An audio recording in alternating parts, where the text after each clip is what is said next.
Chapter 26. School started, and so did our daily trips past the Radley place. Jem was in the 7th grade and went to high school beyond the Grammar School building. I was now in the 3rd grade, and our routines were so different. I only walked to school with Jem in the mornings and saw him at mealtimes. He went out for football, but was too slender and too young yet to do anything but carry the team water buckets. This he did with enthusiasm. Most afternoons he was seldom home before dark. The Radley place had ceased to terrify me, but it was no less gloomy, no less chilly under its great oaks, and no less uninviting. Mr. Nathan Radley could still be seen on a clear day, walking to and from town. We knew Boo was there, for the same old reason. Nobody'd seen him carried out yet. I sometimes felt a twinge of remorse when passing by the old place at ever having taken part in what must have been sheer torment to Arthur Radley. What reasonable recluse wants children peeping through his shutters, delivering greetings on the end of a fishing pole, wandering in his collards at night? And yet I remembered 2 Indian head pennies, chewing gum, soap dolls, a rusty medal, a broken watch and chain. Jem must have put them away somewhere. I stopped and looked at the tree one afternoon. The trunk was swelling around its cement patch. The patch itself was turning yellow. We had almost seen him a couple of times, a good enough score for anybody. But I still looked for him each time I went by. Maybe someday we would see him. I imagined how it would be when it happened. He'd just be sitting in the swing when I came along. "How-de do, Mr. Arthur," I would say, as if I had said it every afternoon of my life. "Evening, Jean Louise," he would say, as if he had said it every afternoon of my life. "Right pretty spell we're having, isn't it?" "Yes, sir, right pretty," I would say, and go on. It was only a fantasy. We would never see him. He probably did go out when the moon was down and gaze upon Miss Stephanie Crawford. I'd have picked somebody else to look at, but that was his business. He would never gaze at us. "You aren't starting that again, are you?" said Atticus one night, when I expressed a stray desire just to have one good look at Boo Radley before I died.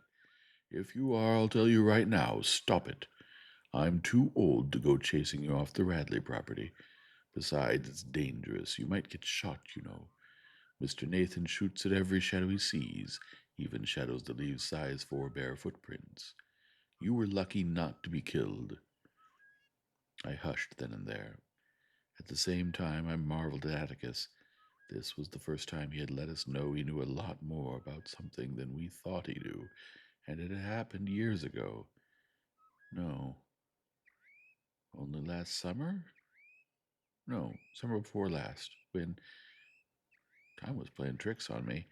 I must remember to ask Jem. So many things had happened to us. Boo Radley was the least of our fears. Atticus said he didn't see how anything else could happen, that things had a way of settling down, and after enough time passed, people would forget that Tom Robinson's existence was ever brought to their attention. Perhaps Atticus was right, but the events of the summer hung over us like smoke in a closed room. The adults in Maycomb never discussed the case with Jem and me. It seemed that they discussed it with their children, and their attitude must have been that neither of us could help having Atticus for a parent, so their children must be nice to us in spite of him. The children would never have thought that up for themselves. Had our classmates been left to their own devices, Jem and I would have had several swift, satisfying fistfights apiece and ended the matter for good. As it was, we were compelled to hold our heads high and be, respectively, a gentleman and a lady. In a way, it was like the air of Mrs. Henry Lafayette Dubois, without all her yelling. There was one odd thing, though, that I never understood. In spite of Atticus' shortcomings as a parent, people were content to re-elect him to the state legislature that year, as usual, without opposition. I came to the conclusion that people were just peculiar. I withdrew from them and never thought about them until I was forced to. I was forced to one day in school. Once a week, we had a current events period. Each child was supposed to clip an item from a newspaper, absorb its contents, and reveal them to the class. This practice allegedly overcame a variety of evils. Standing in front of his fellows encouraged good posture and gave a child poise. Delivering a short talk made him word conscious. Learning his current events strengthened his memory. Being singled out made him more than ever anxious to return to the group. The idea was profound, but as usual in Maycomb it didn't work very well. In the first place, few rural children had access to newspapers, so the burden of current events was borne by the town children, convincing the bus children more deeply that the town children got all the attention anyway. The rural children who could usually brought clippings from what they called the grit paper, a publication spurious in the eyes of Miss Gates, our teacher. Why she frowned when a child recited from the grit paper, I never knew, but in some way it was associated with likely fiddling, eating syrupy biscuits for lunch, being a holy roller, singing Sweetly Sings the Donkey, and pronouncing it donkey, all of which the state paid teachers to discourage. Even so, not many of the children knew what a current event was. Little Chuck Little, 100 years old in his knowledge of cows and their habits, was halfway through an Uncle Natchell story when Miss Gates stopped him. Charles, that is not a current event. That is an advertisement. Cecil Jacobs knew what one was, though. When his turn came, he went to the front of the room and began, Old Hitler. Adolf Hitler, Cecil, said Miss Gates. One never begins with old anybody. Yes, ma'am, he said. Old Adolf Hitler has been persecuting, Cecil. No, Miss Gates. It says here, well, anyway, old Adolf Hitler has been after the Jews, and he's putting them in prisons, and he's taken away all their property, and he won't let any of them out of the country, and he's washing all the feeble-minded. Washing the feeble-minded? Yes, ma'am, Miss Gates. I reckon they don't have sense enough to wash themselves. I don't reckon an idiot could keep himself clean. Well, anyway, Hitler started a program to round up all the half-Jews, too, and he wants to register them in case they might want to cause him any trouble. I think this is a bad thing, and that's my current event. Very good, Cecil, said Miss Gates. Puffing, Cecil returned to his seat. A hand went up in the back of the room. How can he do that? Who do what? Asked Miss Gates patiently. I mean, how can Hitler just put a lot of folks in a pen like that? Looks like the government stopped him, said the owner of the hand. Hitler is the government, said Miss Gates, and seizing an opportunity to make education dynamic, she went to the blackboard. She printed democracy in large letters. Democracy, she said. Does anybody have a definition? Us, somebody said. I raised my hand, remembering an old campaign slogan Atticus had once told me about. What do you think it means, Jean Louise? Equal rights for all, special privileges for none, I quoted. Very good, Jean Louise, very good, Miss Gates smiled. In front of democracy, she printed, We are a... Now, class, say it all together. We are a democracy. We said it. Then Miss Gates said, That's the difference between America and Germany. We are a democracy and Germany is a dictatorship. Dictatorship, she said. Over here we don't believe in persecuting anybody. Persecution comes from people who are prejudiced. Prejudice, she enunciated carefully. There are no better people in the world than the Jews, and why Hitler doesn't think so is a mystery to me. An inquiring soul in the middle of the room said, Why don't they like the Jews, you reckon, Miss Gates? I don't know, Henry. They contribute to every society they live in, and most of all they are a deeply religious people. Hitler's trying to do away with religion, so maybe he doesn't like them for that reason. Cecil spoke up. Well, I don't know for certain, he said. They're supposed to change money or something, But that ain't no cause to persecute 'em. They're wide, ain't they?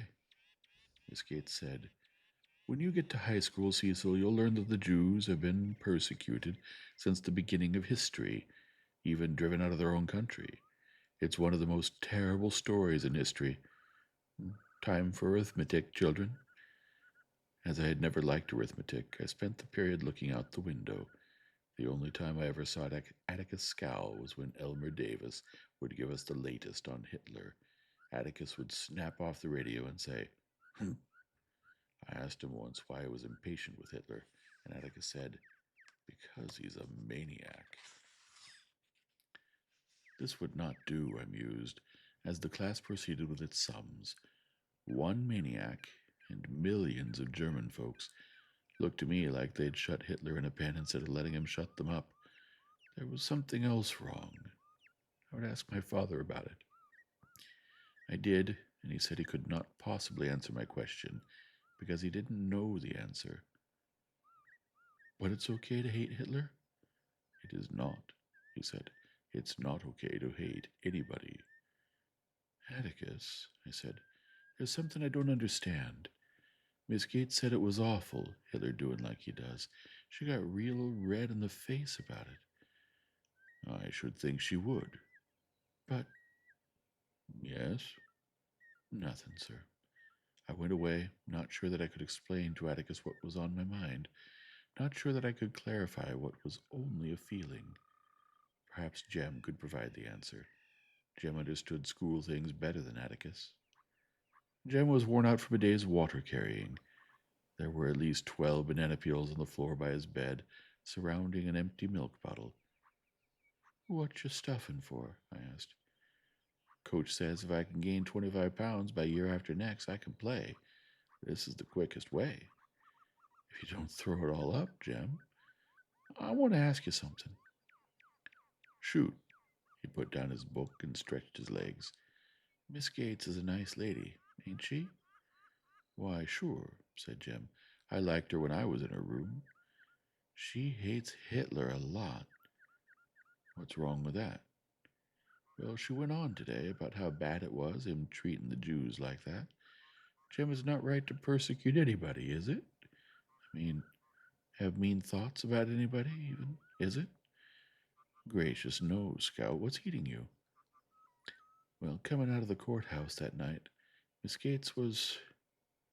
She was going down the steps in front of us. You must not have seen her. She was talking with Stephanie Crawford. I heard her say it's time somebody taught him a lesson. They were getting way above themselves, and the next thing they think they can do is marry us. Jim, how can you hate Hitler so bad and then turn around and be ugly about folks right at home? Jem was suddenly furious. He leaped off the bed, grabbed me by the collar, and shook me. I never want to hear about that courthouse again, ever, ever. You hear me? You hear me? Don't you ever say one word to me about it again, you hear? Now go on. I was too surprised to cry. I crept from Jem's room and shut the door softly, lest undue noise set him off again. Suddenly tired, I wanted Atticus. He was in the living room, and I went to him and tried to get in his lap. Atticus smiled. You're getting so big now. I'll just have to hold a part of you. He held me close. Scout, he said softly, don't let Jem get you down. He's having a rough time these days. I heard you back there. Atticus said that Jem was trying hard to forget something, but what he was really doing was storing it away for a while, until enough time passed. Then he would be able to think about it and sort things out. When he was ready to think about it, Jem would be himself again. End of chapter 26.